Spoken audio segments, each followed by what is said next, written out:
My word for 2019 was imperfect, and I know that seems like an unconventional choice.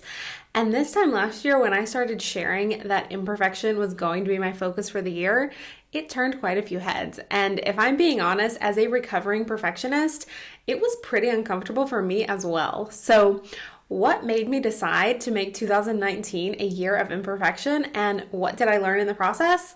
Well, that's exactly what I'm going to be sharing in today's video.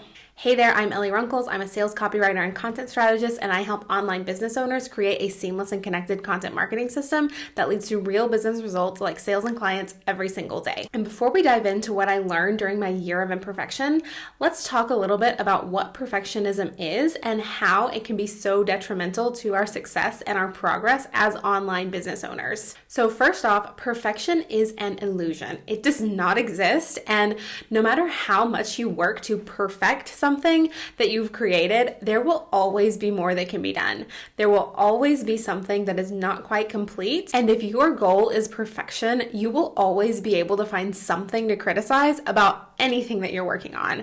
That means you'll always be able to find an excuse to hold off on sharing your work or on putting yourself out there or on taking the action that you know you need to take in order for your business to move forward.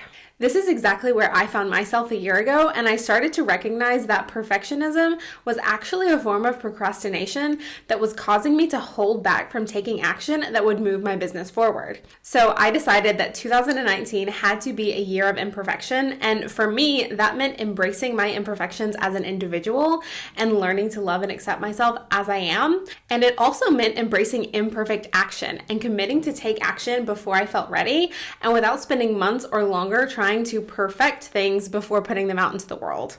And so now, 1 year later, I want to share my 3 biggest takeaways after my year of taking imperfect action. The first thing that I learned is that action creates clarity. Now, before you write this off as a cliche, if you've heard this phrase before, it's repeated so often because it's true, and it's so important to your business success. And just to clarify, there is a big difference between knowing conceptually that when you take action, it will lead to finding clarity, and actually experiencing that clarity for yourself after you've taken that action. So by taking imperfect action this year, I was able to gain so much clarity in terms of what I wanted from my business, what I enjoyed doing and wanted to do more of, what I wanted to move away from, and most importantly, what worked and what didn't work in order to get those desired results.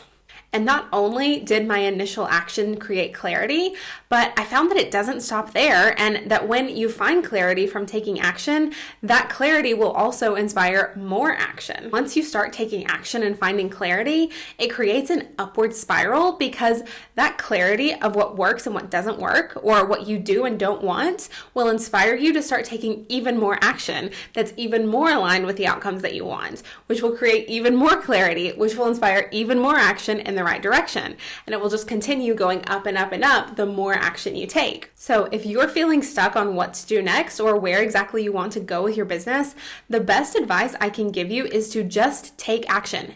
Any action, because by taking action and doing anything that you think might contribute to achieving the outcome that you want, that is progress in the right direction. Because through that process, whether you end up being pleased with the final outcome of that action or not, the process will help you to find clarity that will inspire your next action.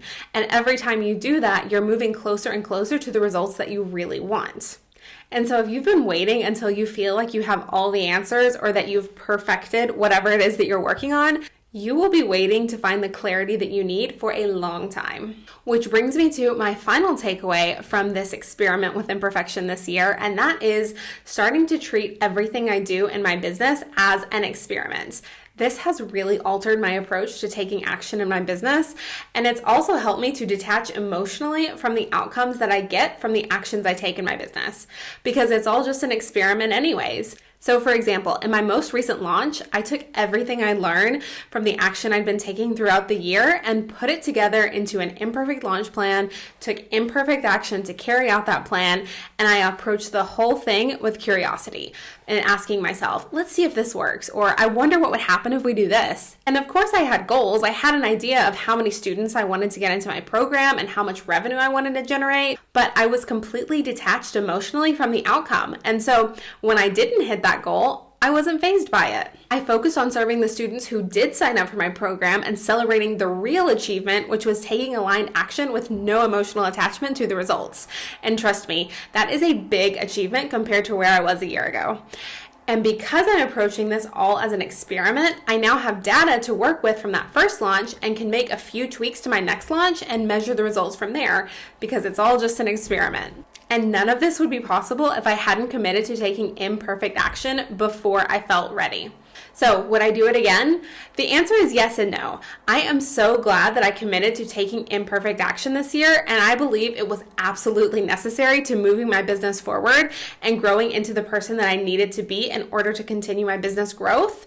And so if you struggle with perfectionism or tend to procrastinate and catch yourself frozen with fear over what you should do next, which are all forms of procrastination, by the way, I absolutely recommend that you try out a year or a season of experimenting with imperfect action. But at the same time, it's now time for me to pick up the broom and start cleaning up the mess that I made this year, because through my imperfect action, I gained so much clarity into what I want for my business and what will help me to get there. And so now, moving into 2020, my word for the year is going to be refine, because it's time for me to focus really closely on the things that worked and the things that I want to continue and work on refining them. So in 2020, I won't be creating any new programs or services.